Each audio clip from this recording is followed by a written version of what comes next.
Give me a sign, guys.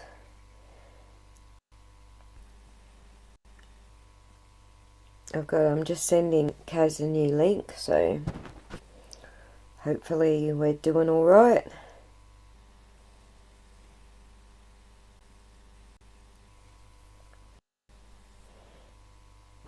Hello. Hello, hello, hello. Okay, it's not really an echo, I'm just faking it, but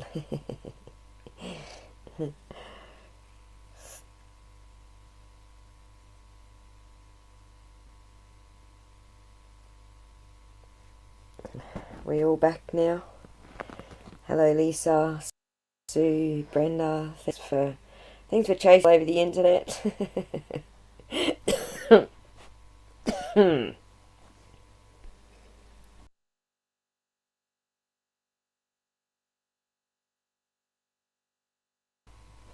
How am I doing? Am I echoing at all? Have we got a good connection here?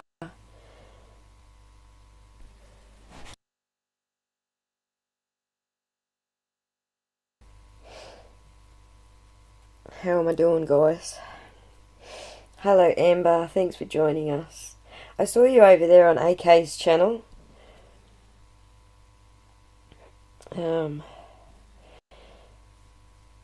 I'm just a little... Sorry, I'm just a little sidetracked right now. Just give me 1 sec and I will try to create a... I gotta bring Kazz back in, but I'm struggling.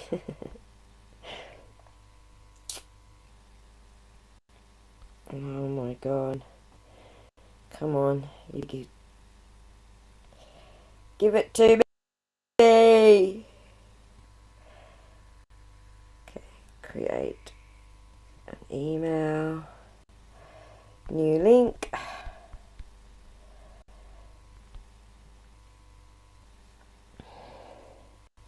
Alright guys, she shouldn't be too long. Yes, I did send it, Kazz. I'm sorry. Yes, it's one of those days.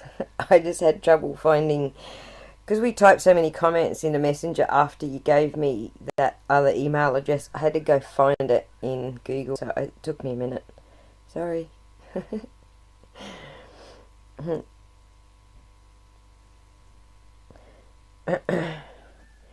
So it looks like my connection's all sorted. So if Kazz still has echo issues, I might have to just wing it without her today and have another go at this. Book us in again tomorrow and have another go, and we will still do, you know, basically try to cover the content.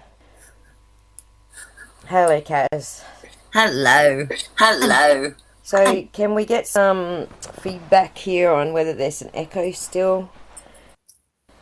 So Kazz, I was just saying, if you still got echo, rather than do everyone's heads in, I'll finish the stream on my own, and then we'll come and do some tech work on your laptop and rebook you in for it. Start over again with your side of things. How's that sound? Still my head in. Still my head in. Yeah, it's doing their head in as well, so it's still echoing. I will watch on my TV. All right, I will try to throw in things if I can. Yeah, like we want your links and stuff in the chat and whatever. So, yeah. I've just got no links or anything. That's all right. Take your time. It's driving me crazy. I'll try to wing this without you, and we'll see how we go. Okay? You can give everybody my email address anyway. Yeah. Well, for my business. Radio. Well, yeah. Okay. You'll have to pop those into Messenger for me so I can paste them on the screen here. So, I'm going to knock you out. Will do. I'm going to pop you off now, so that we're not. Oops. Okay, guys. I'm sorry about the echoing. As I said, Kazz did a update, a major update on a laptop today, and it's whoa. Right earring and left shoe day, Brenda. Oh my goodness, it's one of those days. Okay, so yeah, I'm going to be winging this. So Kaz had a lot of comments and things to add to this. So where were we? All right. Yes, let's talk about compassion fatigue. So the video that I put up a couple of days ago with the ethos video, basically talking about victimization, that was part one of ethical dilemmas, and part two was a discussion about compassion fatigue, which is another ethical dilemma. Do we keep preying on, as creators, do we keep preying on your emotional attachment to these cases and how you feel about these children that go missing, and keep the high drama going and drain your empathy and sort of, impact your psyche because it's giving us views? This is an ethical dilemma that we all need to sort of take into account. This high drama, high emotions, and it's our responsibility as creators, as John Crimes pointed out, it's our responsibility as creators to understand that we are impacting our audiences. You know, we might be watching the subs number go up and up and up, and that makes us feel good that we must be doing something right. So we put out some more of that whatever it was that got the subs numbers to go up. But is that responsible? Are we actually creating an environment where people are lacking empathy because they absolutely are suffering from compassion fatigue? And that's right, Kaz, it affects everyone. Even if we think we are immune to this, if you have an ounce of compassion, you are not immune to it. The only way you can say you are immune to it is to say that you have no compassion whatsoever. And I don't think you'd being honest with yourself if you was saying that you had no compassion whatsoever. Everyone has compassion. Whether or not we're in tune with it is another story. So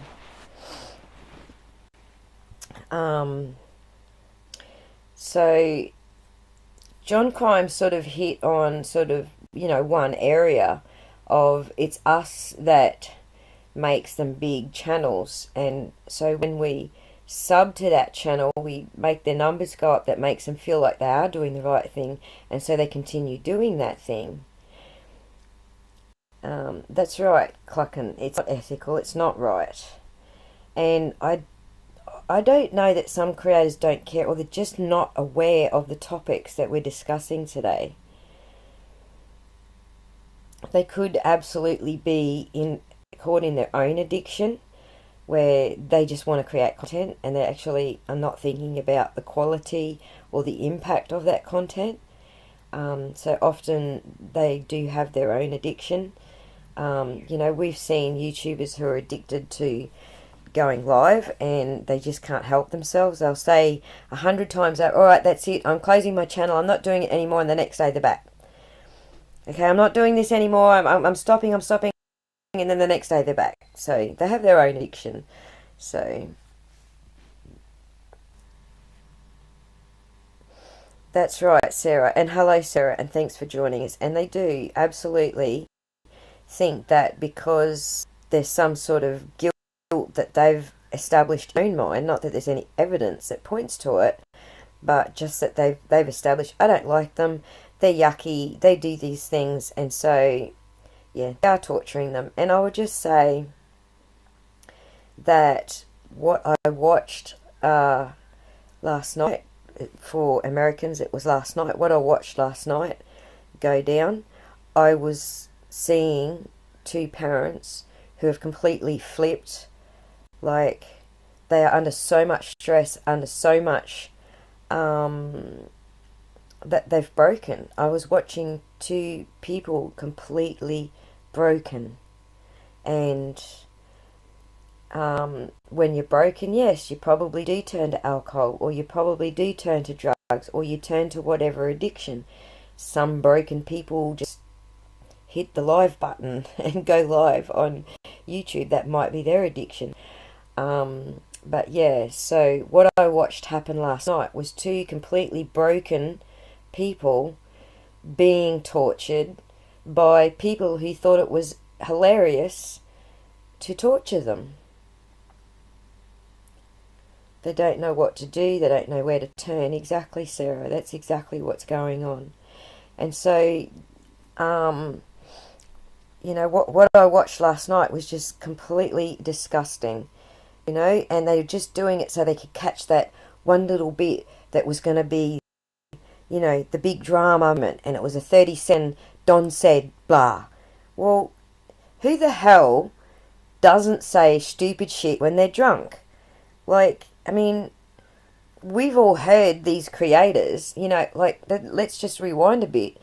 Is it that because I drink, I'm trying to think of a name of a champagne, an expensive champagne, and I can't think of one because I don't drink it. Because I drink expensive champagne, that means the stupid things that I say when I'm drunk and the stupid things that I do when I'm drunk, that's okay.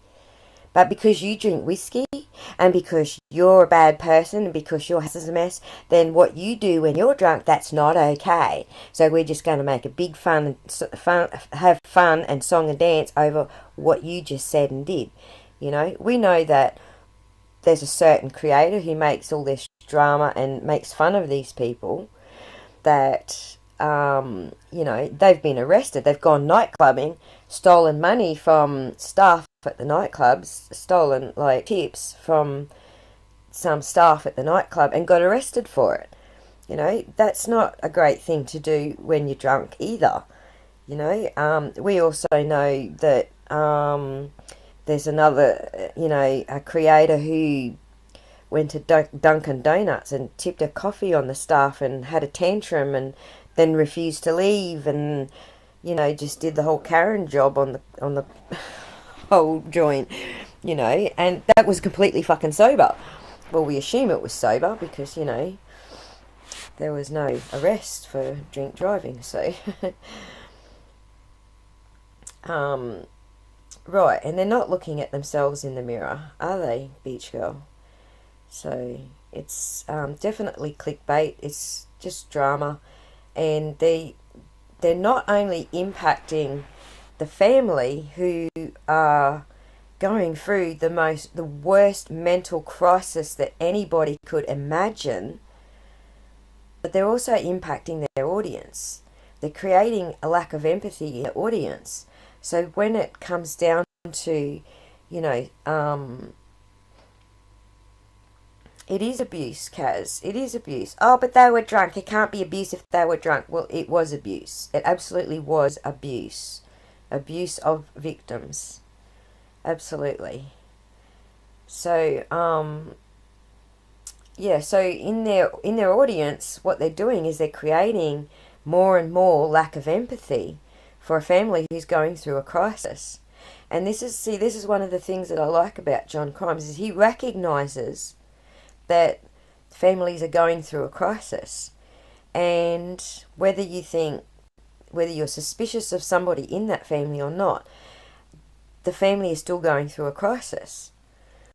So and John Crime says a lot in he's got a little sort of offshoot channel. I don't know if you guys knew that, where he sort of cuts loose and rants a bit, but in some of his little rants there, he's like, well, who did the families go to?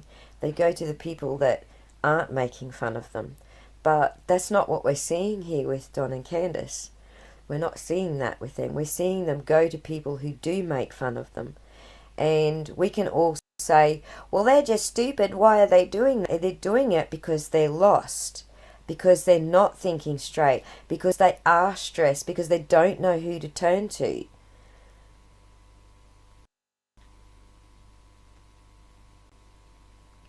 And so, I don't know who you're talking about, Lisa, but, you know, that's another example. Someone almost set their home on fire cooking while they were high on alive. So we all do dumb stuff, right? And how dumb does that stuff get when we're flipping out? You know, has anybody here experienced a mental breakdown and looked back on how you behaved while you were having that mental breakdown? So he did call it on his other channel, Amber, very much so. So but you know, I wasn't talking about the same person, Lisa. I was talking about several different people, because these people have actually been innocent, okay? They've all had their own dramas and been freaking caught on body cams and footage doing all of this shit themselves. So and there's several of them, you know. There's Molly Golightly, there's Tiffany Marie, there's the Shers. They, you know, they went through their own dramas of stupidity. So trauma shows itself in different ways, Amber, correct. It certainly does. And so when I look at Don and Candace, you know, I'm not picking everything that they say because I want to exploit them on my channel. I'm just seeing completely distressed, distraught, traumatized people just trying to keep the word out there that they're still looking for Summer. So yes, they're drinking, but they're still trying to keep the word out there, okay? The intention is still to keep the word out there. They're not making the best choices. They're not doing the right things that you think they should be doing because they're fucking stressed, because they're having a mental breakdown. The whole world has a mental health crisis. Exactly, Sarah. And people are compounding it. And I think it is a way for Don to stay connected with, you know, the fact that Summer's still missing. You're absolutely right, Sue Ellen. That's why he can't stop going on lives. He needs to speak about Summer. Even if people say he doesn't speak about it, he actually does, doesn't he? Well, you didn't say what I wanted you to say about Summer, so that's fucked up. So go away. Not acceptable. But he's saying what he thinks about Summer and what he feels about Summer. It's not what you think or feel, because Summer's not your daughter. And I absolutely agreed with Don when his first text to Benny was, what, you all think you all think that you love Summer more than me, you know, so just fuck off. And I agree with that. Nobody loves Summer more than him. And we can hang him because he can't express it the way that we expect him to express it. However, you know, one of the things I think that the behaviour panel actually touched on, they didn't necessarily say these words, but I think that they were touching on, my opinion, they were touching on Asperger's. I think Don might be Asperger's. Now, if you want to look into what Asperger's is, then you will see exactly the dynamic that we're watching here. He's not saying the words right. He's not saying the correct words. He's not picking the right sentences. He's not in the right frame of mind. His empathy is not being shown the correct way. It's think that everyone is picking on him. That's what happens with Asperger's. What happened from little children when they're in the classroom, first grade. That's what happens to them in the classroom. What you are watching full-grown adults do to Don is what children experience the first time they are in a social environment if they have Asperger's. And so they take things very literal, that's right, Barefoot Claire. And hello, Barefoot Claire. Also, hello, Sweet Pea. Thanks for joining us. And so what I see here, like, I'm just so glad that the behaviour panel actually brought up the Don taking that question literally, because the funny thing is I'm Asperger's and I took the question literally, and it wasn't until they pointed out in their show that I realised he had taken it literally and how they expected him to have taken it, like where they were actually directing the question from, because had they not said it in their show, I didn't actually cotton on to that. Yes, Sue Ellen, Don is smart. Having Asperger's doesn't mean you're not smart, but it does mean that you're often misinterpreted. It does mean that you do find it difficult sometimes to find the words, and it does mean that you will take things literally and misinterpret them yourself, and that's right, Lisa. We do create our own drama, but the fact that people are creating their own dramas out of somebody else's trauma is the part that concerns me. So the question, Sue Ellen, I forget what the question was because I took it incorrectly. I actually forget what the question was, but I remember what they were trying to say. It was hang on, let me think about this, okay? See, this is me having a Don brain right here because I'm Aspie as well. So let me just think about it for a second. I think they said to Don, like, how do you feel about the way everyone on social media is taking things out of context? I think that was the question. Someone's going to have to help me here. Someone who's not Aspie is going to have to help me here. And I think hello Glitter, thanks for joining us. And Natasha, yay, thank you for joining us, Tasha. Yeah, so I think the question, so Don answered the question with, you know, how everybody had been sucking him in and trying to get him to talk to just them, you know, just talk to me because I'm going to expose you. I'm going to try and trick you in exposure. So he went down to that avenue, and that's sort of where I went as well. But I think that they were actually asking sort of more broadly, like, you know, how to make you feel, and it's supposed to be like, I feel terrible. It makes me feel more traumatized. Like that was where they were expecting him to go. That's why they asked that question, to get the, you know, we're being traumatized sort of response. So I think I'm on the right track there. Am I, Sue Ellen? I think I am. So, but it also goes into, like, hey, scientific skeptic.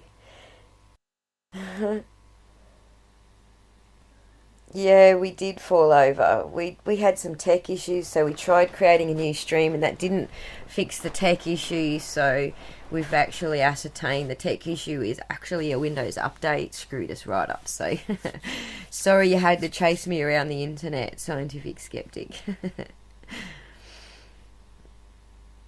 Yeah, it was something like that, wasn't it, Wordy? And so Don sort of like went down the alley of how many, like, private chats he got sucked into. They were just trying to set him up.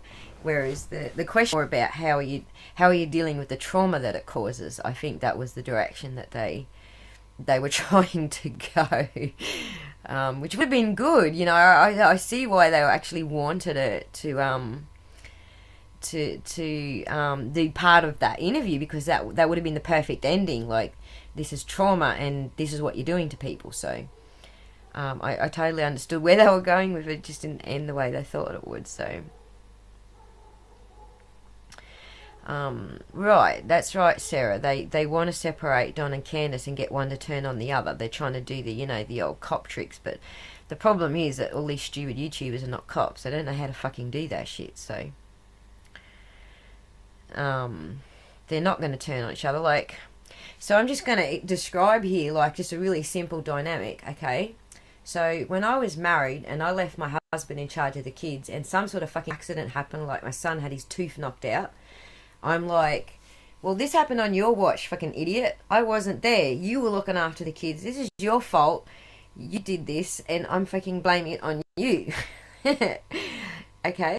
And so Don's gone to work and something's happened on Candace's watch, so he's blaming her. So I really don't think that there's any dynamic there that is unusual for any couple, to be honest. Saying that, you know, my ex-husband was useless, and I don't think Don is saying that he ever thought Candace was useless. I'm just saying that, it happened on your watch, so don't me shit. That kind of happens between all couples, right? That's not an unusual dynamic. And to hone in on that dynamic and say that actually means that something else actually happened is really just, traumatizing for, innocent people. And I really do believe they are both innocent. And I just want to just keep carrying on with the Asperger's thing for a little while, right? I'm not trying to diagnose Don. What I'm saying is that I do recognize people with Asperger's because I have Asperger's, and I know the intimate side of social struggles that people have when they have Asperger's. And if Kazz were up here with me, she could probably say that she knows the intimate side of people with ADD or ADHD and the social struggles that they have, and that she recognizes them when she sees them. So when you have that intimate knowledge, it makes it easier for you to recognize it. Now, I don't want to diagnose Don as such, but I do believe that he could be on the spectrum. And if that is the case, then this also plays into some inappropriate behaviour right through his childhood and into his teen years. And these are not uncommon in Asperger's. It's uncommon in females with Asperger's, but it is not uncommon in males with Asperger's. Generally, males with Asperger's who are introverted in personality type will struggle a lot harder with appropriate sexual behaviour, appropriate dating behaviour, and so on. And if you have parents who don't recognise that you have Asperger's, which back in the 70s was very common, it wasn't really well known as a set of personality types back in the 70s. And then we went through a period just recently where it was like a disorder, but it's really not a disorder. We had to classify it as a disorder for a specific reason. For people who need to get medical help or intervention or psychological help, they needed to pay for services that they couldn't afford to, so therefore the government had to create these programs that they could apply for financial assistance so that they could get psychological help or whatever it was that they needed. And so through that process we've called it a disability, but in actual fact it's not a disability, it's just a personality type. And there are a whole bunch of results that happen from having a personality type and having a society that really doesn't give a shit that you've got a different personality. You've got to be just like us or else you don't fit, and you get pushed to the outside. That creates a certain type of trauma. I'm not saying like a crime type trauma, but it certainly creates a social trauma. And so people withdraw and they suffer from psychological problems, and then they need help. And so this is the era we've just come out of, where we've been calling it a disability for no good reason other than people need assistance to deal with what society fucking does to their poor little minds. So we're moving out of that era right now, particularly on this side of the world. So our leading expert on Asperger's here on this side of the world is Professor Baron Cohen, and he doesn't necessarily think it's a disability, but the fact that we had to call it a disability in order for people to get these benefits, these things that our government offers so that they can get help and stuff, all in the name, of course, of making them employable. Obviously, that's all our government gives a shit about, but he understands that that's the dynamic that has created it and made it appear as a disability. And so whilst ever you someone with Asperger's who has this idea that it's a disability, they're not going to be open to the idea that they actually do have Asperger's. Now, this is a very common problem in my family. It seems to us, like just going through my specialists, that close to 50% of the people in my family actually do have genetic Asperger's. And so but there's only two of us, three of now, that actually acknowledge that we actually have the Asperger's. Everyone else is like, no, don't acknowledge it, don't want to know. It's a disability, can't go there. You're calling me a loon, not going to accept it. And so, in that context, it's very difficult it's a difficult thing. If you come at it from the point that it's a disability, from that viewpoint, it's very difficult for you to accept that you're on the spectrum. For me, the process I had to go through to accept it was really hard. And that's right, Amber, it exacerbates trauma, absolutely. And so you're already traumatized because of social problems, and then your daughter goes missing, and now all these social problems are like completely amplified 50 billion times because you're trying to get your kid's name out there, and it just creates more trauma, and it's just re-traumatizing. So so that's where I think this is going, in a direction that is just bullshit. Now, I just wanted to wind it back to the accusations of SA and appropriate behaviour, because I think that people just have gone off on totally the wrong path in this area. And yes, there are a good number of male extroverted and introverted autistics who are at the high functioning end of the spectrum, who have major difficulties comprehending appropriate interactions with the opposite sex. And without the proper guidance, so as I was saying, Don's parents wouldn't have known that he had Asperger's in the 70s. They wouldn't have known that. So they wouldn't have given him any proper guidance. And so nobody recognised what the proper guidance should be. Today we recognise it. We're at a point in today's society where we understand that there is actually some proper guidance that we can give children and young teens when they're growing in, that age of puberty, to recognise what's appropriate and appropriate.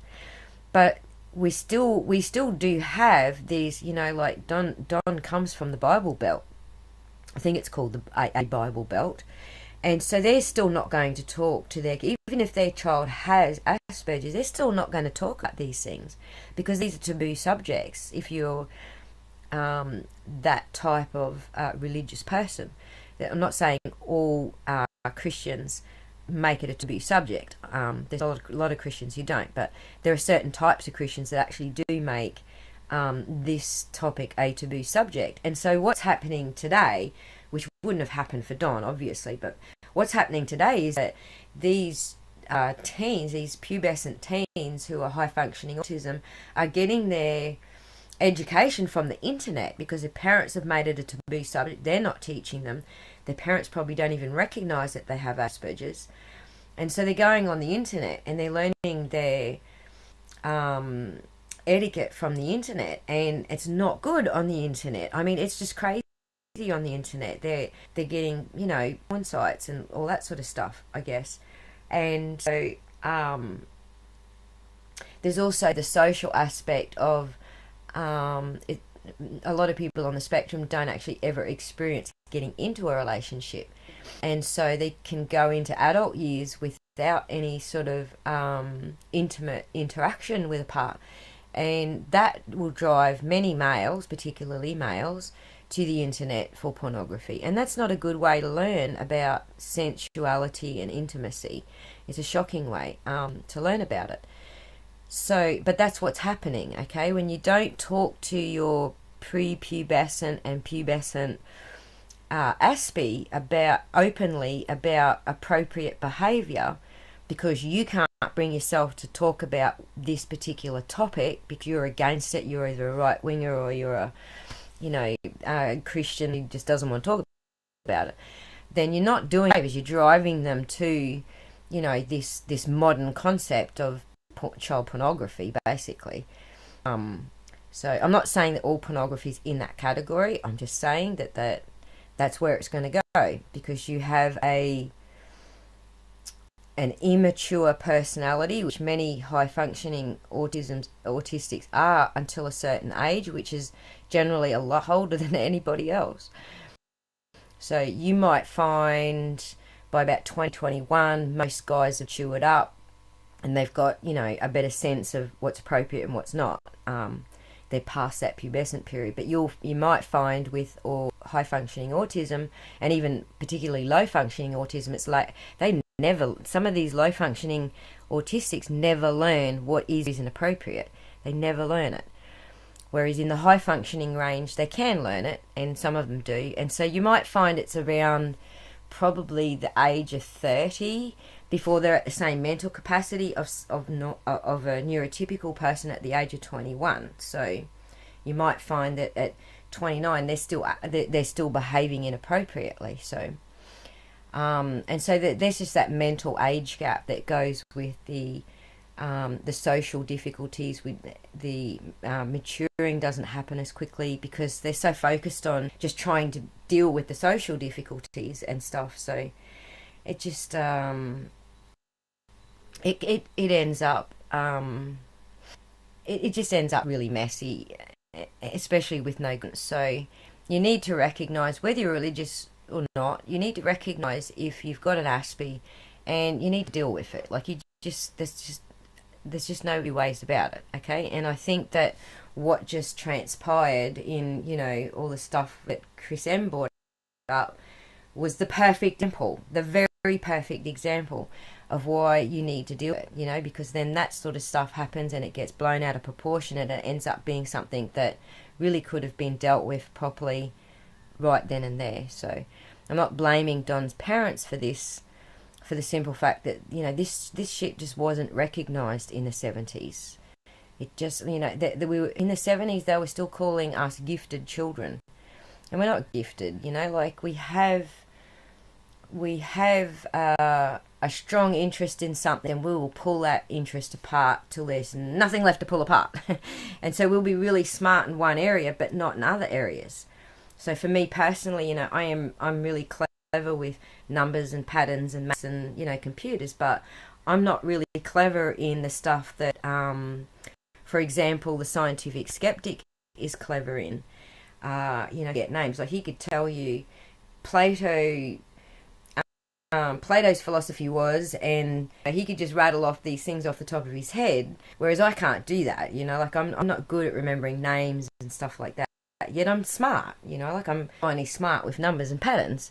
I'm just not genuinely smart with remembering nouns for some reason. So we're not gifted, and I think that created probably a lot of issues for people too, back in the 70s, that your kid's gifted, and it created some sort of jealousy sort of things between parents. And so then you had a lot of stuff going on between parents being jealous of other kids because they were gifted and getting all of these other opportunities their kids weren't getting, and it just created a big headache. So we just don't call them gifted anymore, because it just it creates much struggle, more social struggle for those who are on the spectrum when that sort of stuff is going on. But okay, I'm going to read some of the input for chatters, and let me just scroll back a bit because I've missed quite a few, and I'm sorry. But I just wanted to get that sort of that concept out for you, because it's really important to understand if Don is actually on the spectrum, then all you're doing is picking all the Aspie traits and dissing him for that. That's all you're doing. You just take Aspie and traumatizing, and they're already traumatized, and they just don't have the social capability to deal with all this shit. Glitter says, local professionals say that growing up as an autistic person equals automatic trauma in our society. And yes, some professionals actually do say that, Glitter.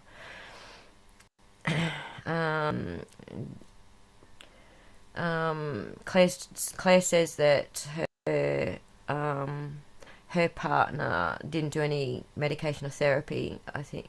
Well, I don't know, medication is actually warranted. I don't even think therapy is warranted unless you're actually having social struggles and you don't understand why. once you understand why, I think that's the key.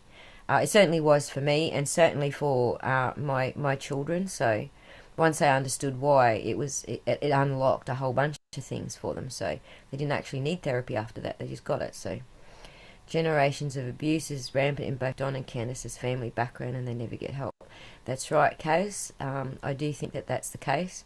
I think that also comes down to the area where they live, Kazz, and I think that it's actually a reflection of the government providing those services more than it's a reflection on the people seeking the services. So Tennessee openly recognises that they haven't been very good in that department. Hello,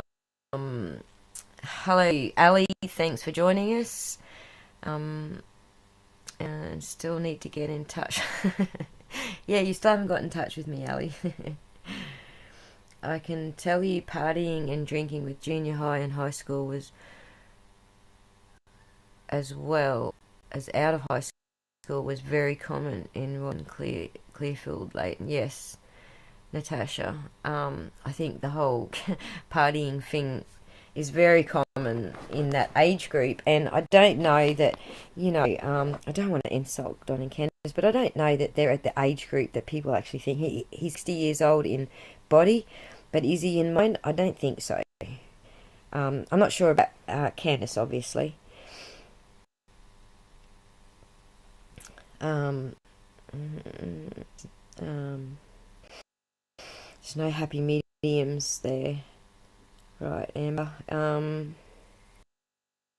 It's not easy having to general, but it is even harder when you have these issues that are present and people perpetuate the nightmare. That's right, Kazz. It absolutely is.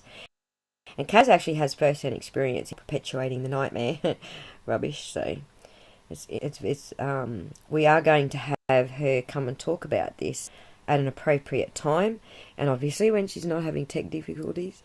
But this live was supposed to be sort of a lead up to introducing you to Kazz and working towards her telling her story. So, but we will get there eventually, Kazz, won't we? People don't understand Utah is very different than my place. That's right, Natasha. And I came to understand that through conversations with yourself, conversations with people from the Tennessee area, and I also watched some videos of some people who were totally anti Don and Candace, but they actually provided some very interesting information about the hills area where they come from and the families and the intergenerational relationships there. So it was mind-blowing for me to learn those things. But when I thought about it, I sort of realised that we kind of do have similar places in Australia. So could they be restored? I'm not sure what we were talking about there. Lisa, you're talking about can Don and Candace be restored? I'm not sure. You'll have to fill me in a bit more there so I can answer that question. And Claire is saying, her son and her husband have ADD, not Asperger's, so I apologise for that misinterpretation. They're very actually commonly misdiagnosed. So some people with Asperger's have been commonly misdiagnosed with ADD or ADHD, and some people with ADHD and ADD have been misdiagnosed as Asperger's. They're very, very close. There's only a minute number of things that actually set them apart, and I think attention span is one of them. So if you're Aspie, you can pay attention until everybody else has dropped fucking dead. Like, you will still be there 24 hours later paying attention to that topic. But it's take your interest first. If it doesn't take your interest, then you're going to be just like the ADHD and bleh, can't do it. But if you're Aspie and you've got your interest, you will not be able to unfocus from that interest for very, very periods of time. In fact, inhumane periods of time. So that's sort of the main thing that I would point out is AD and Asperger's. So, and the reason that they often get confused with each other is because until an Aspie actually finds their interest, they will behave like an ADD. They won't be able to focus. The focus only comes from having, there's my interest and I'm going to sink myself into it. And this is true for pretty much all of the autism spectrum. So I have a friend who is her son is a full autistic, non-communicative autistic on the low end of the spectrum. But here's the thing, that kid from about 7 years of age onwards, like pretty much once he could actually master putting a sentence together. He didn't do it very often because he's non-communicative, but when he did put a sentence together, it was always about planes. So you would hear nothing from him. He'd be out in the yard, he'd be making noises, playing out in the yard, and then a plane would fly over, and then all of a sudden he would go, that's a Boeing 747, it's got 357 seats, and it's got 3 pilots' chairs, and it's got shit that I wouldn't even fucking know about an aeroplane from a kid, man. So, so there's that example of that focus that he had with aeroplanes. He still has it to this day. And so part of that, dealing with the low-functioning autistic, they're very difficult to deal with. They're having a moment. And so because of his aeroplane interest, so his parents would just drive him to the airport. He'd be having a complete meltdown and everyone was a target, and they would just like struggle and fight with him and get him in the car and strap him in and go, we're going to the airport, bang, sorted. Once he knew he was going to the airport, sorted. Happy as. Go to the airport, happy as, get him home, fall asleep in the car on the way home, drama diverted. So yeah, that's the main difference that you'll find between the ADHD and the Asperger's, is that once they find their interest, some can be adults before find that interest. So, but once they find that interest, they can't switch it off. And so my son's going through a thing right now where he didn't want to talk to me for about 5 days because he had just started learning this Python script, and he knew that as soon as he took his focus off the Python script that he was going to forget what he just learned. And so I'm like, are you going to call me, dude? Dude, you need to call me. Hello, dude, are you there? For 5 days, he's like, he's not responding to me. And then out of the blue, he got to where he needed to Python script and decided, okay, I need some. And he rang me. So, and then he explained it to me. He's like, oh, Mum, you just, I couldn't talk to you for days. I couldn't just like take my kiss away. If he was going to talk to me, he had to talk Python, which is a programming language. So, just so you get the joke there.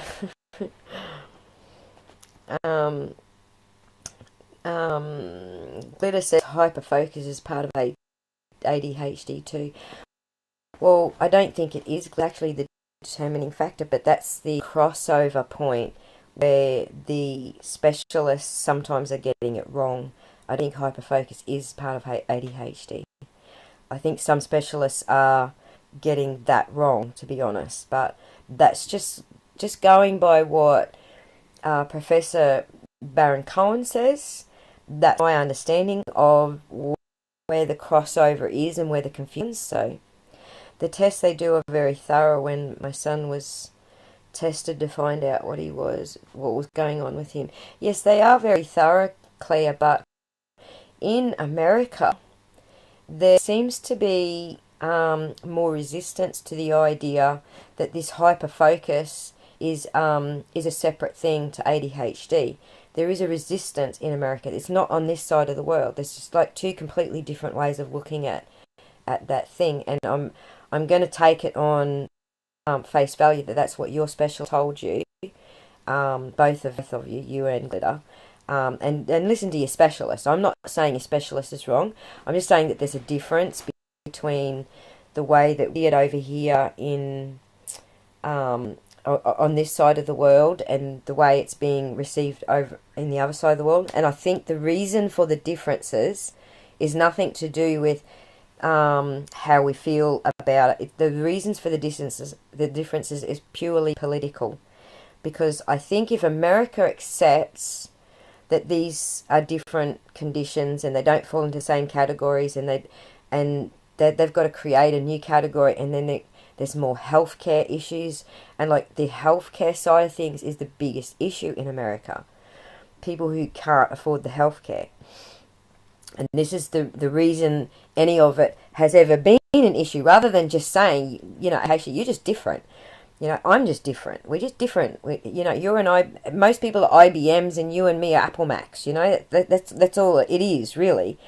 But because of these political things over healthcare and, how much the doc pays, how much you pay for your healthcare benefits and so on and so forth, that is where the problems lie.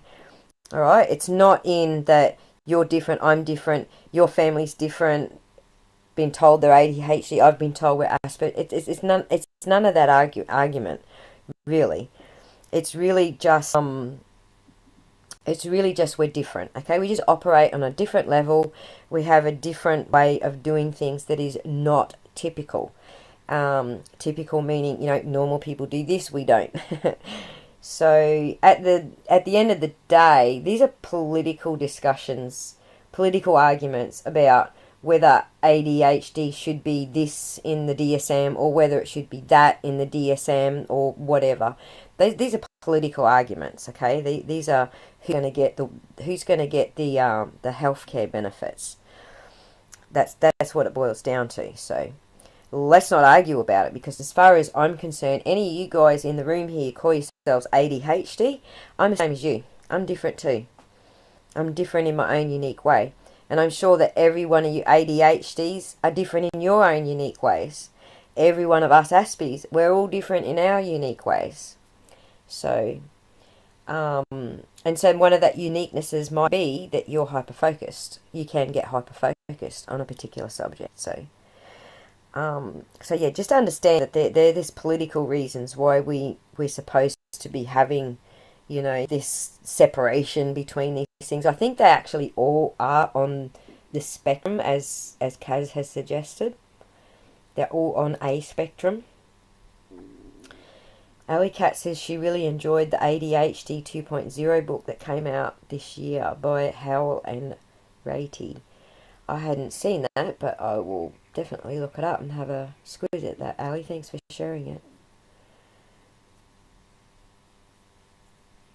A different hard drive.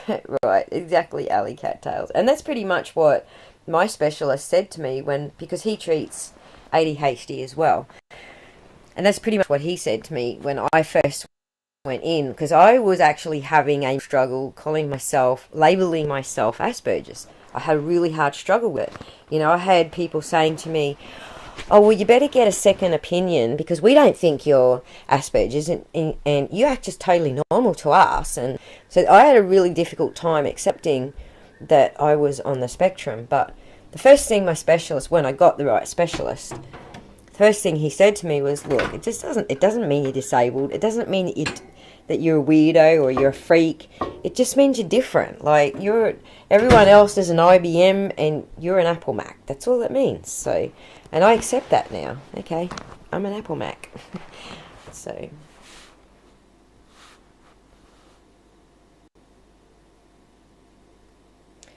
right, Glitter. That's exactly the point. Glitter is making another very, very relevant point. So what I just talked about was a political argument regarding whether, people get healthcare. In this point that Glitter is making, if we accept that autism is being underdiagnosed, then all of a sudden there's more people with autism. Then all of a sudden there's this bigger argument that, something's causing the autism, and I am not going to go down that alley. I am not going to start all the different arguments that say what causes it, all right? As far as I'm concerned, it's genetic. From in personal view, it's genetic, okay? And I stick to that view, and I argue profusely with anybody who wants to say it's any different, because I see it in my family for 6 generations. So you can't tell me that that's anything but genetic. but that's just my personal experience of it, and everyone's got their own idea, what possibly caused it. So I'm going to start discussing, some of those rumours. Kazz says, either way, these families have to live with this in their lives, and that's where the understanding needs to be looked at and how we can do better. And she's exactly right. So what we're seeing, a different hard drive, an essay. It was probably an essay written by Dr. Baron Cohen, because he had a lot of stuff like that.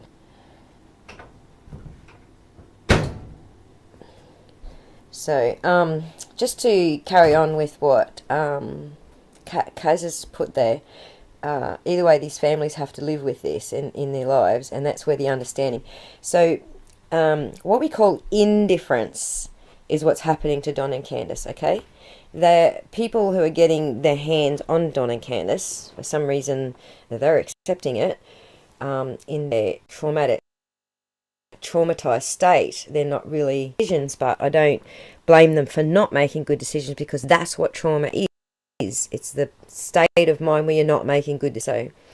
So stating the obvious, really, but the people who were doing this to Don and Candace, oh ha ha, we got them on our live stream while they were drunk, oh ha ha, we caught them saying this while they were drunk, oh ha ha ha, we're so funny, we're so fucking good. That's called indifference. That is lack of compassion, lack of understanding.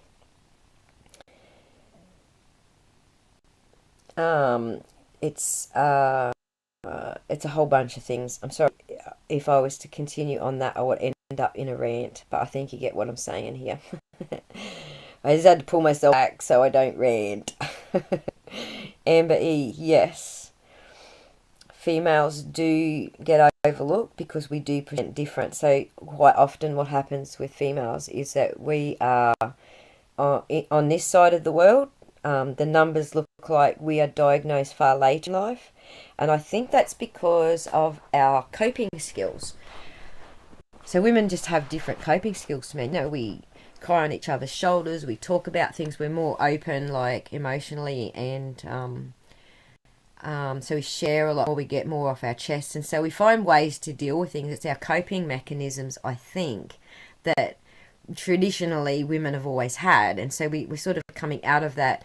This is a traditional female thing, to men understanding that when they communicate and they talk with each other and they, let it all out and lean on each other and stuff, that they learn similar coping mechanisms. So I think it's really just a culture thing that's coming through sort of a bit of a change at the moment, being the reason that females present different, because we have we have different ways of learning to cope. And there's also some of that is, I think, perhaps built into our genetic makeup because we are the child bearers. So the father's role in a physiological sense, the father's role is to sire the child. The woman's role is to care for the child. I'm not saying that in a cultural sense. I'm just saying in a physiological sense. So, but we're coming out of that era where these roles are very much based on your gender. So we're at the start of a new era in that. And so I think that those numbers might actually balance out a little bit more. Like more men will learn to cope and present differently as women do. Like there will be more of a crossover in how it presents in men and women, the more this sort of culture of gender roles gets absorbed, as Ali says. Thank you, Ali, for putting those words into the sentence for me. So I have difficulties like putting words together. So you'll hear me stutter and struggle with the word I'm looking for and things a lot. So in that sense, I'm not different to Don. He will say the first word that comes to mind. But I have been to uni, and so I have sort of a wider vocabulary to choose from, whereas he hasn't, done higher education, so his vocabulary is still, a little bit more limited. So, but there are times, even with my wider vocabulary, where I just struggle to express what it is that my brain is thinking. Like, I feel like my brain doesn't think in English somehow, because there's no English word that suits it. And sometimes I would like to say, Sue Ellen, what's the French word for blah blah blah? Because I feel like the French actually have better words for some of these things that match actually what the brain thinks.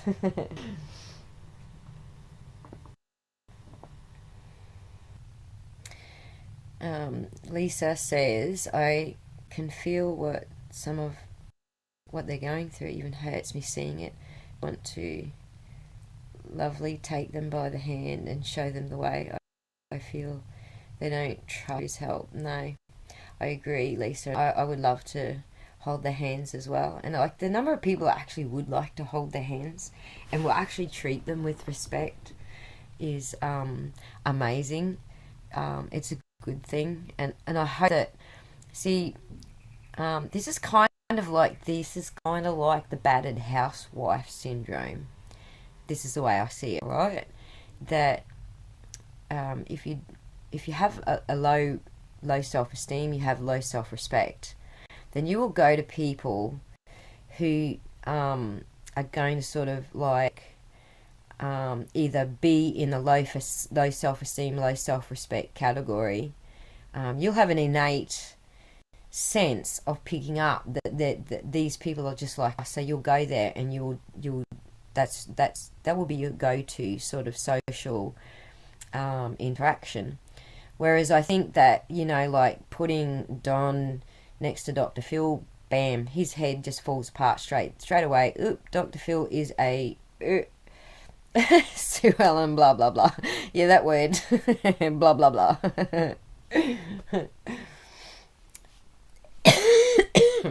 Same with the behavior panel. Was because they're really smart guys, and they're so, psychological fucking analysts. So that would have been a massive thing for Don wouldn't have seen that as a social thing. He'd have seen that as an interrogation thing. Dr. Phil, he wouldn't have seen that as a social thing. That's an interrogation thing. And so when he's picking a social thing, he's a drinker, so it's not I completely understand why he would go and talk to someone like Doug, for example, because Doug's a drinker. And Doug will sit there and judge him for drinking, but Doug's a drinker, okay? We know that. Whether he is now or not is beside the point, but the fact is Doug is actually a drinker. So, there's a lot of other YouTubers who were addicts in their previous lives. Whether they are or not now is beside the point, but Don was comfortable to go and talk with those people because that's his social circle. That's what he sees his social circle as. And so it's a little bit like the battered housewife syndrome, where you don't realize that you can do better. You don't realize that there's better out there, or the better that's out there feels like, well, I'm not good enough for it, so I'm not going to go there. Do you get what I'm saying? Jackie, hi Jackie, thanks for joining us. Jackie says, can't stand Dr. Phil. Secretly between me and you guys, me either, but shh. Kazz says, give them a hug and show them that there are good people out there, and I agree with that entirely, that really want to help, and it makes this so much harder, especially if you're watching this day in and day out without a break. Absolutely. Right, well, thank you, Kazz, for putting me back on topic, because I just did a whole fucking, 50-minute round trip, didn't I? So thank you for putting us right back on topic. If you're watching this day in, day out, then yes, you're probably losing your empathy. Monster, exactly, Ali, exactly. Perfect. It's a very hard road to walk. Absolutely. Yeah, the devil, correct. So what is the expression in France for, better the devil you know? Write it in French for us. I know that there's a French expression, and I bet you when she writes it, it'll just look like, wow, I like that so much better. I don't know. I'm Aspie. It might be just me that feels like the French express things better than us. Maybe my brain was French. Well, yeah. I don't know, Kaz. Like that's an easy finger pointing thing to say. Oh, you don't have any empathy left. I believe people do have empathy. I believe it's being strained, strained to the max. And I believe that it was already for America. I think it was already on max strain through last two elections. Like people were already like flipping the fuck out over Hillary Clinton losing and Trump winning. And then we went through this next year where they just were trying their best to get Trump out, and it was all a fucking psychological psyop on everybody. And so everyone's emotions were totally taxed before any of these cases came up. And so looking from the American point of view, like I think that Australians were not impervious to this. I think that because, you know, we have a lot of American media here. We have American media in our newspapers, in our YouTube, on our TV. So we were exposed to it as well. And so I think that during this period, I've also noticed a lot more Australians have a lot less empathy for each other. And I'll tell you, like, the point where I sort of like stopped and went, holy fuck, it's affecting us too. It was this point where our borders shut down because we were trying to stop, you know, the spread of the beer bug and close the Queensland border. And so you had to actually get this paper thing and stick it to your windscreen so that you could drive through the border and get to the other state. And what the media was doing is they were just parked themselves at the border and filming anybody who didn't have that piece of paper and then blasting them, like doxing them. Oh, this lady from Sydney, her name's blah, blah, blah, here's her address. You know what I mean? And then everyone was going around there and attacking them because, you know, they crossed the border without their papers. So it just reminded me of bloody, you know, a scene out of World War II Germany. So, but this is what the media was doing that was really bloody getting to me. Like, it was just really getting to me that, you know, like, so that they were also selective. The media were also selective about who they were going to dox. So there was a lot of foreigners. Most of the foreigners, people who, you know, had either skin colour or obviously, you know, obviously non-Australian, non-Caucasian descent, skin colour, but yeah, like they looked Italian. They're white, but they look Italian or whatever. But they were just non-Australian sort of looking people. That's who they were going after them like lunatics. Exactly, Kazz. It stressed me out like hardcore. It was this point where I actually just had to turn the TV off and turn the...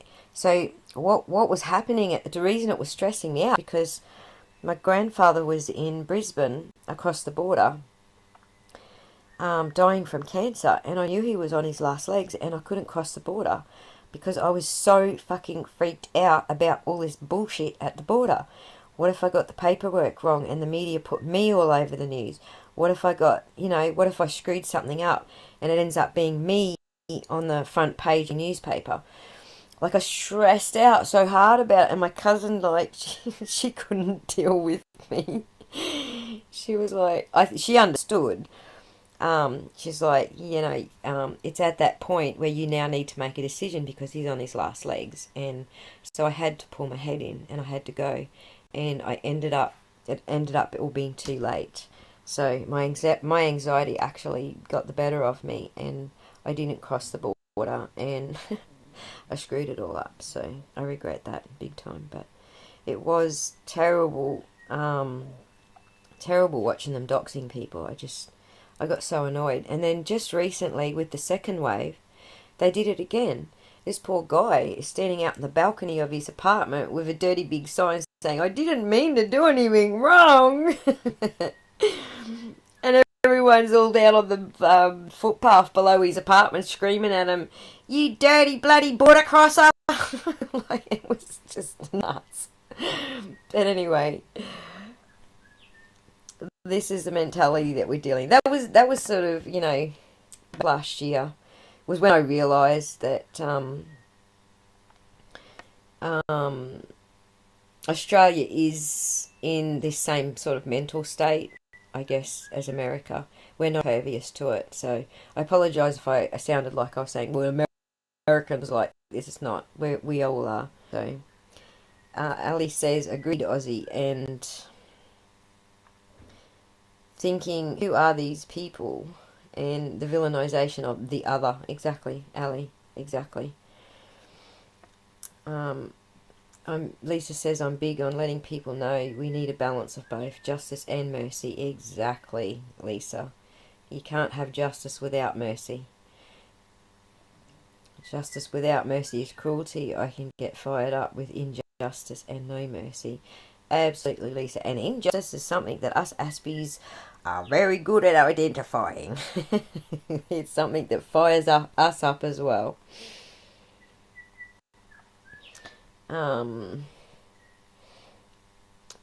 Yes, it was very scary, Amber. It was very scary what the media were doing. Totally.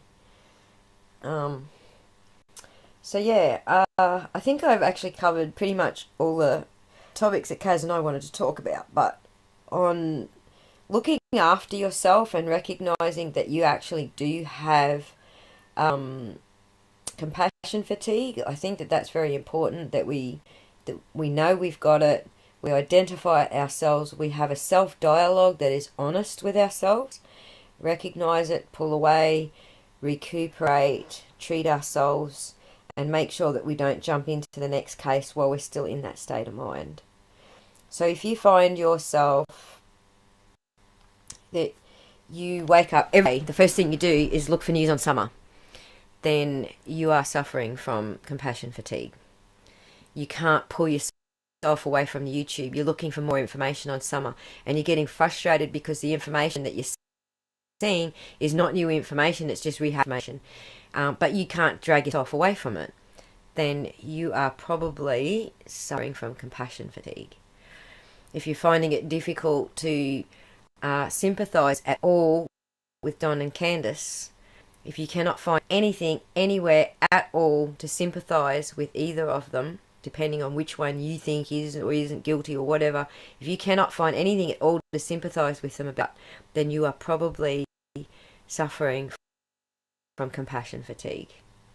But most can't walk away from your fucking YouTube. You are suffering from compassion fatigue. It's good to know that you have that going on, and you need to now dig inside of yourself and find out, why do I need information about summer? What is my emotional connection to that? Where is my empathy level? You need that self-assessment. Nobody can do it for you. I am a firm believer in, I don't care who your specialist is, I don't care how good your doctor is, knows your psyche better than you. You know it best. And so you need to have these open dialogues with yourself and understand that you're having difficulties stepping away, you're having difficulties empathizing, you're having difficulties sleeping, and you can't stop thinking about a particular case or child. You need to recognize it.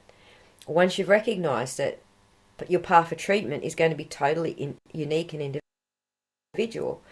You might find relaxing with 2 Kazz Burns oils might actually help you with that. So you turn off the YouTube and spark up your diffuser, or even one of Kazz's diffusers. She's got some pretty cool ones. Spark up your diffuser and you burn the stress relief potion that she makes up for you. Relax back, play a bit of, I don't know, whatever music gets you off. For me, it would be like, slow psy trance, maybe old school psy trance, someone else it might be it's art. So these are all individual and unique things that would make us feel that we're taking that moment to care for ourselves. And I don't know what that moment is for you. You know, I'm pretty sure for Kazz, it's like jumping up and pumping out 50 push-ups and chin-ups and and then laying down and smelling her lovely oils and relaxing. So journaling helps, Ali. Thank you for that. That's a good tip. Some people actually do feel that writing about what they're experiencing is a great outlet. It does help. Kazz is saying, okay, get your pens ready for stress essential oils. Okay, she's going to give you some recipes to use. So it's 3 drops of geranium, 3 drops of frankincense, 3 drops of bergamot in a oil. Is it bergamot or bergamot? You know what I mean. In a burner or diffuser.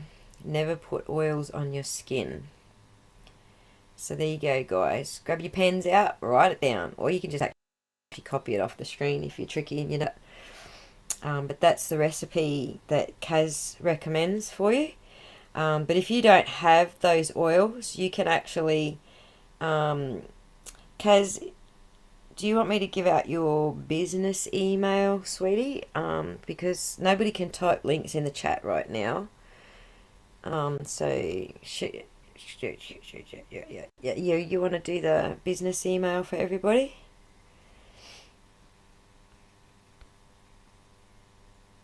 Oh, that's not it. Frankincense is expensive. Well, so here's the other thing. Kazz can give you all a discount on these products. Her supplier is indeed in New York. You can order directly from her supplier and you can give them her code and you will get a discount on that. Give me 1 second. I'll give you all Kazz's email because this is the other way to do it. She might be able to get you these things a little cheaper. You can always order straight from Kazz. Let me just put it up there. She hasn't answered me yet, so I hope it's okay to do that. You can order these straight from Kazz. She can actually make them for you. Now, the great thing about ordering straight from Kazz is if you have any other issues, for example, you suffer from migraines and you want to order a separate recipe for migraines, she can do that for you as well. So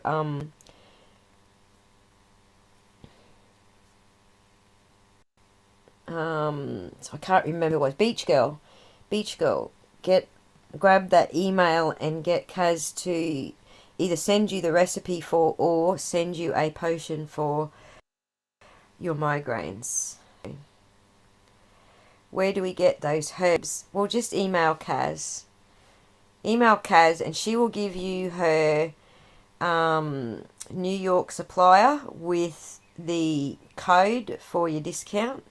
She will she'll give it all to you, and that's her email address. So can you see the email address, everyone? Kazz says anything from acne to well-being. So cool, acne, hey? Not that I don't have a problem with acne, but it's good to know that you can actually treat it with oils. I didn't know that. I learn something new every day. You see the email. Obviously, we've worked up a little bit of a time delay here, so give me a yes or a no if you can see the email.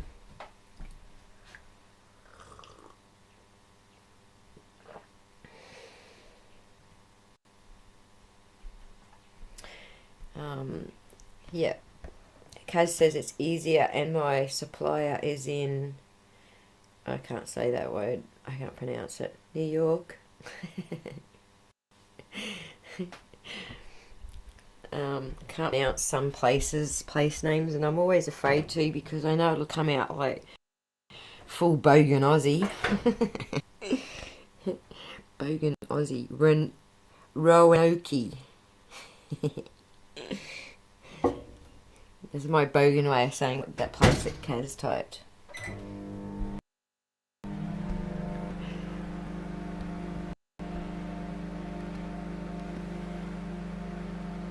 Yeah, no worries. Hey, Ali, if you actually get in touch with Kazz, she'll give you my email that way. How's that sound? She'll send you my email, and then you don't have to go through the coffee page, okay? So people are wondering why, I'm being like, I don't really want my email address all over the internet, and there's a whole number of reasons, but if you watch the John Crimes video, you'll kind of understand. First of all, I get a lot of requests for people saying, can you find public records guy and that guy, because they've been annoying me and I don't like them anymore. I just want to know who they are. And I won't do that. I just won't do that shit. So if you ask me for your email and then that's the first thing that you ask of me, I probably will never email you again. So that's one issue. Another issue is when you get up in your sub count, and you'll hear us talk about this, you also hear Chasing Truth talk about this, you'll also hear sometimes Cam and Ali get a little overwhelmed with it. Something happens on YouTube and 10,000 emails come in and everyone's telling you that this happened on YouTube. It's like an echo chamber. It's like, open the email, this happened, open the email, this happened, and it's all the same thing that happened. So that gets overwhelming, and I'm trying to control it now before I have 10,000 subs, you know what I mean? So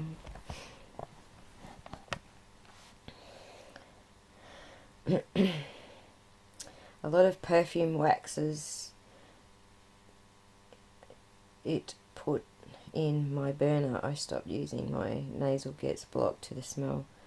Well, the natural herb. Oh, absolutely, Lisa. If you have an issue with synthetic, I think they're called synthetic scents, then you will probably have a lot less issue with oils. But if you also have a issue with your nasals getting blocked, Kazz has got a recipe for that as well.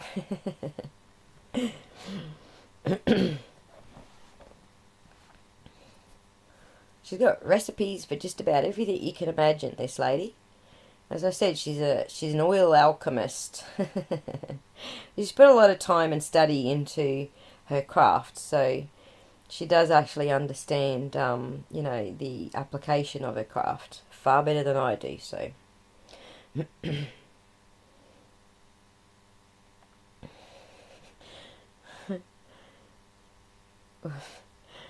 I read something wrong there, did I, Lisa? But we got the general gist of it. You just have problem breathing from synthetic scents. I actually do with perfumes. Same thing. It blocks my nose up. I can't breathe properly from synthetic scent.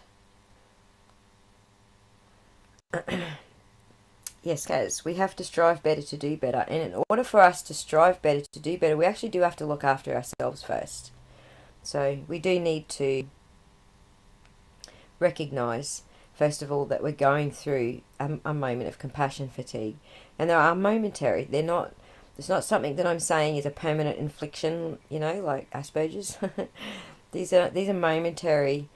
They will come in waves, and it's to do with how much exposure you are getting to the thing that's piquing your emotions. If you're watching a lot of news segments on TV that pique your emotions, and then you follow it up by watching a lot of YouTube that piques your emotions, then you're on a roller coaster heading towards a compassion fatigue. So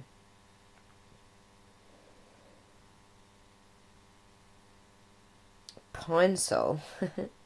I actually like the smell of pine sol, but I do have to add to that I can't do it for long periods. If I just get a whiff of pine sol, I do actually like it. It's a nice smell, but if I have to smell it for any long period, it actually will give me. So, but a lot of people do get headaches from perfumes, and the reason they're getting headaches from perfumes is because they're synthetic perfumes. So, the particles floating in the air that create the aroma are synthetic particles, and that's part of what's giving you the headache. So.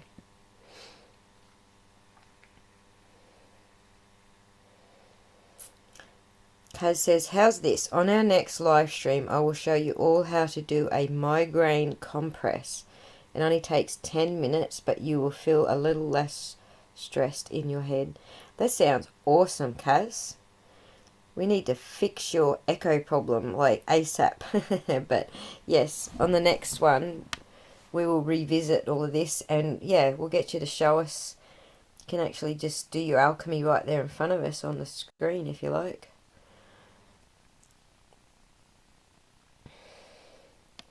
Right, because most candle shops will use synthetic scents, Lisa. Around here where I live, you're actually hard pressed to find a candle shop that uses fake scent. Pretty much where I live in like a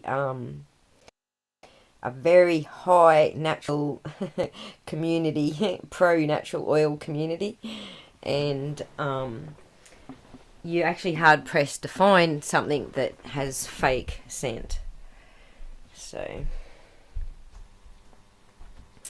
oh dear, my screen's sticking out. I can't see. Everything's blurry. Give me a sec, guys. Can't see anything. I have to get another cold press out. Another cold gel pack so I can see my screen.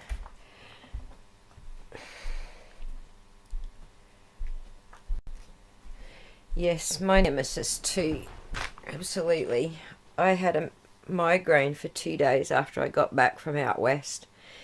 And most of that was because on my way out there, so it's up in the mountains, so it's actually really cool once you're out there, but you've got to drive through the desert to get there. So it was from my place up in the mountain down into the desert, stinking fucking hot. I just dripped everywhere all the way out there on my road trip. And then when I got there, it rained while I was up there. It was freezing freaking cold. And I didn't take enough warm clothes because it was so warm everywhere else. I didn't realise it was going to be that cold. So I didn't take enough warm clothes with me. And my daughter and the kids are all like, will this fit you? And will this fit you? So then on the way back, there was a heat wave. We had like just before these storms through, this massive heat wave come through, so the trip back was 20 times hotter than the trip there. So I dripped all the way home, and all of those sudden temperature changes just did my head in. So yeah, I had 2-day migraine after that.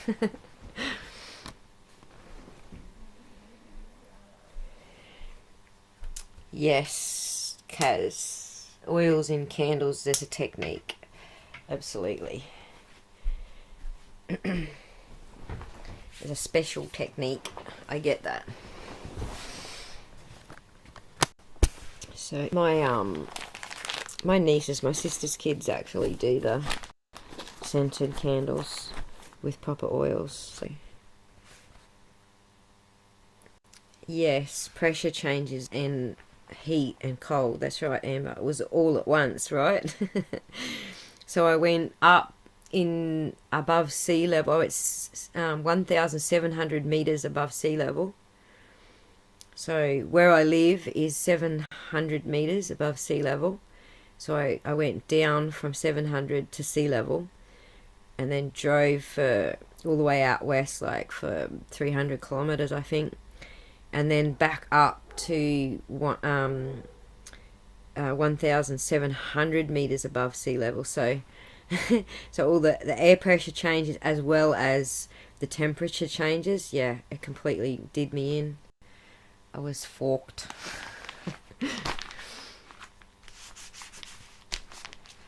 So, but I'm good now. But that's why I actually didn't get my Chloe video out. So I originally did a Chloe video about not speculating and listening to what the police are saying. Don't put shit on social media about it and blah, blah, blah. And it was an hour video, and I was in the last 10 minutes when they found her. And so that's sort of like, okay, so the rest of my... But that's what I was trying to do while I had a migraine.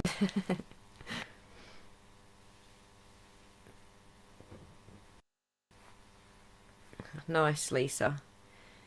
We're kind of in between weather here, and this drastic weather changes. There was a high coming up and a low coming down, and they kind of converged and gave us like a burst of weird weather in between, like a total.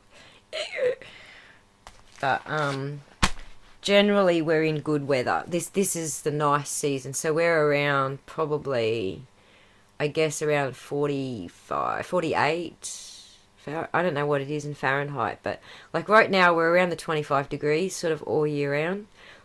Sort of where I live, probably not where Kazz lives. I think she lives way further south of me. It's probably still a little bit cooler down there, but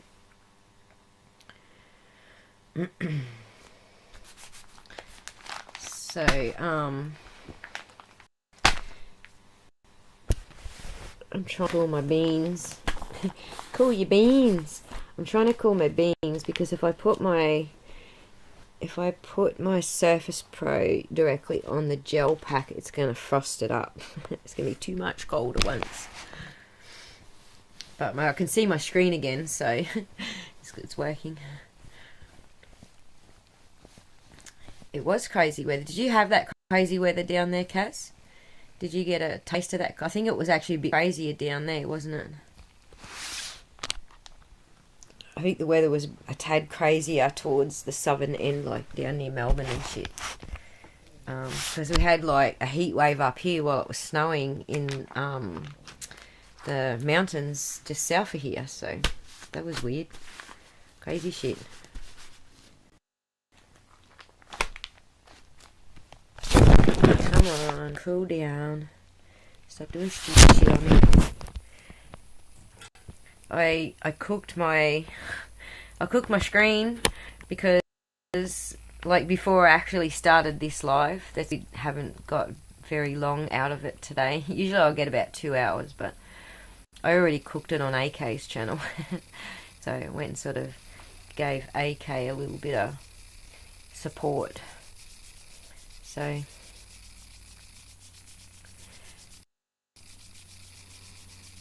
yeah, hail. Oh my god, there you go. Now, hail this morning and now it's hot as hell. There you go. Yeah, it's just crazy right now. There's a high and a low in different spots, and they're sort of doing weird shit to us. A lot more weird shit than normally. Climate change weird shit. So I am, I'm kind of run out of things to say. Is there anything that I've missed, Kazz? Have a look at your big long list and tell me, was it something that I missed?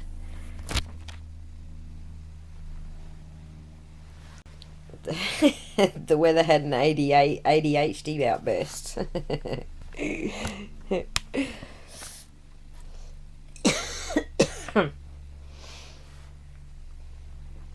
I don't know if there's anything that I missed. Has anybody got any questions about day other than the recipes that you're after? Yeah, cool. I didn't miss anything. I didn't get too sidetracked and miss some shit. That is awesome.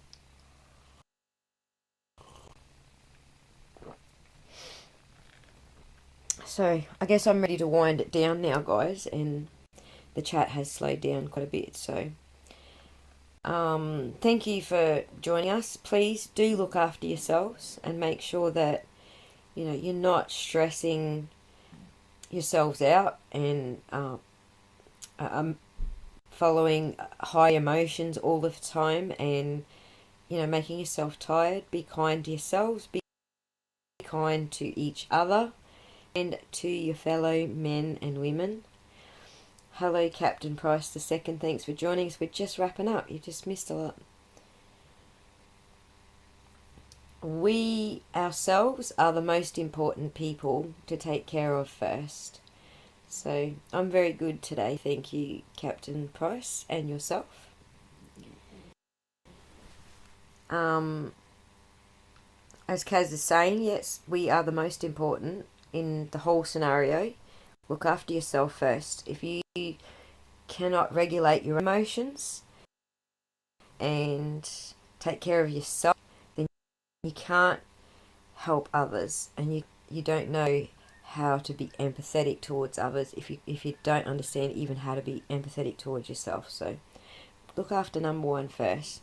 And that's where you get your practice looking after other people, what feels good and what doesn't, and so on. So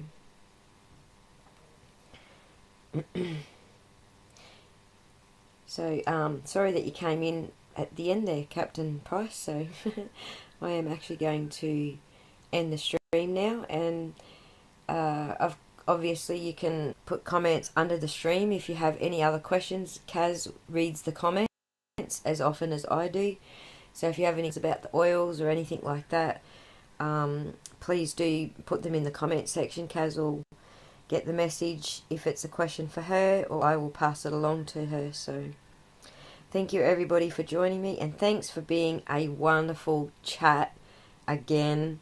I don't know if any ruckus came in here and anyone had to get booted out. I didn't see it. The fact that I didn't see it means my mods are doing a great job. Thank you, mods. And thank you to everybody else for being polite, caring, and understanding with each other. I truly appreciate the lack of bullshit that goes down in doesn't go down in my chats. So I love you guys, and we will rebook Kazz as soon as I've got her technical issues sorted out. We will rebook her for probably next week sometime. So I'll talk to you all. Kazz, for your time today, much appreciated. And I am now ending the stream. Bye.